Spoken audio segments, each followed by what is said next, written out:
Nawr te blantos. Dwi wedi bod yn dysgu yma dros 20 mlynedd yn nawr.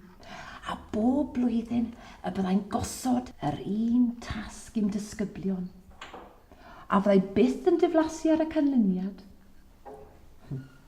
Fyddai bob amser yn mwynhau clywed am eich taith yr ysgol ac yn ôl gartre. Nawr te, pwy sydd am ddarllen nesa? Fi mes! Margaret, bydda'n ofalus? Iawn.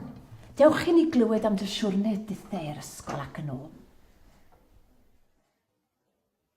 Fy nhaith i ysgol ac yn ôl gan Margaret Jones, 11 oed. Wel, yn y bore, mae hi'n ras wyllt arno ni. Rhaid i mam edrych ar ôl y babis chi'n gweld, a fi sy'n ei helpu hi. Please, Margaret, cario ymlaen dy'r stori. Ta beth, rwy'n byw yn gan yr erw nawr ers i mi symud o Ffordside. Felly rwy'n rhedeg lan heol y gan gadw llygad barcud am y cyffylau, ac yna rhedeg yn gyflym heibio'r tomenydd, achos mae'r cysgodion yn chwarae trics gyda fy llygaid, ac yn gweld pob math o siapau dychrynllyd yno. Rwy'n cael fy ngwynt yn ôl wrth i fi rhedeg i lawr y tynol tuag at Cae White, lle mae'r gweithfeydd haearn yn cadw eu cyffylau. Weithiau, byddai i'n mynd â rhywbeth bach iddyn nhw, fel darno afal, os oes bwyd ganddo ni ar ôl. Ac yna, rwy'n teimlo'r aer yn troi'n fyglyd ac mae fy llygaid yn dechrau llosgi wrth fi gyrraedd yr hen waithdir. Mae fy nhadcu yn ei gofio yn ei anterth. Mae'n dweud ei fod fel uffern ar y ddaear pan oedd yr hen ffwrneisi'n tanio'n ffyrnig. Yn ddi-baid, 24 awr y dydd a 7 dydd yr wythnos. Mae'n dweud bod y lle'n dirwyn i ben nawr ers iddyn nhw adeiladu gwaith Ffordside. A da beth yw hynny hefyd, os chi'n gofni fi. Wedyn, rwy'n mynd heibio tŷ mawr, cartref y meistr haearn yn wreiddiol. Ond pam bod angen yr holl le yna arno fe? Dyw'n unig wir. Mae 9 yn ein teulu ni, ac rwy'n ni'n byw mewn tŷ 2 stafell lawr a 2 stafell lan. Mae hi'n dipyn o wasga, ond ni'n dod i benna hi. Please, Margaret, i ni am clywed am dy wac i'r ysgol ac yn ôl. Yn syth ar ôl pasio tŷ mawr, rwy'n cyrraedd yr ysgol yn ysu i weld fy ffrindiau a chwarae. O ie, ac i ddysgu wrth gwrs mis. Ar fy ffordd gartref, rwy'n cymryd fy amser, neu fydd mam wedi ffeindio'r tasgau fi'n wneud o amgylch y tŷ, fel golchi cywynnau.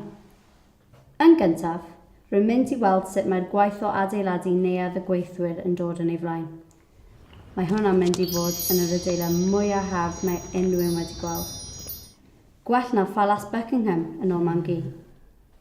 Allai ddim aros i weld y lle yn agor, achos maen nhw'n mynd i gael theatr anferth yno, a chynnal bazaars. Dibs y gweithwyr sy'n talu amdano. Dyna'r union beth y mae tref braf a chyfoethog fel Blaenavon yn ei heiddi. Wedyn, rwy'n galw heibio mynwent San Pedr. Mae hi braidd yn arswydus yno, ond rwy'n hoffi edrych ar y cerrig beddi a cheisio darllen am y trieniaid sydd wedi cael eu claddu yno. Wedyn, rwy'n neidio dros y wal a chroesi'r afon. Mae'n ddi lawr fyna, yn llawn llwch glo asbwriel o'r gwaith haearn. Ond, rwy'n gwybod lle mae'r afon yn glir fel crisial. Lan ar fynydd coeti. Dyna ble fyddai'n mynd i gasglu llys hefyd. Sori, byddai'n mynd ymlaen i'r pwll mawr, lle mae dad yn gweithio. Ond fyddai byth yn ei weld e, achos ei fod e mor bell dan ddaear. Mae e fel twrch ddaear mawr yn tyrchu am lo. Mae'n dod gatre yn y nos yn ddi fel y fran, ac mae mam yn llenwi twba o ddŵr twym iddo fe o flaen y tân. Ac rydyn ni blant yn cadw mas o'i fforddau iddo fe gael llonydd. Mae nhw'n dweud wrtha i taw pwll coeti oedd enw'r pwll mawr cyn iddyn nhw gloddio'r siafft ddofyn. Ar ôl y mynydd mae'n siŵr gen i. Wedyn, bydda i'n rhedeg wrth ochr y rheilffordd. Rwy'n dwlu gweld yr hen lwcos yn pwllian yn ôl ac ymlaen. Maen nhw'n swnio just fel tad ci, yn wychlyd i gyd. Mae yna drenau wedi bod yn rhedeg ffordd hyn ers 1869. Cyn hynny, dim ond ceffylau fframio oedd yma. Allwch chi ddychmygu sio beth? Mae'r rheilffyrdd mor syth a thaclus yn erbyn troder bryn. Ond, rhaid i fi fod yn ofalus, cofiwch chi. Mae trenau'n gallu bod yn beryglus, ac rwy'n gwybod na fyddai dim llawer o obaith i mi pe bai un yn fy nharo. Ar ôl ychydig, rwy'n croesi nôl dros yr afon ac rwy'n gatref yn barod am fy nhe a helpu gyda'r babis. Eto. Da iawn, Margaret. Nawr ti blantos, mae'r wers ar ben. Reit, dewch i ni gael bach o drefn.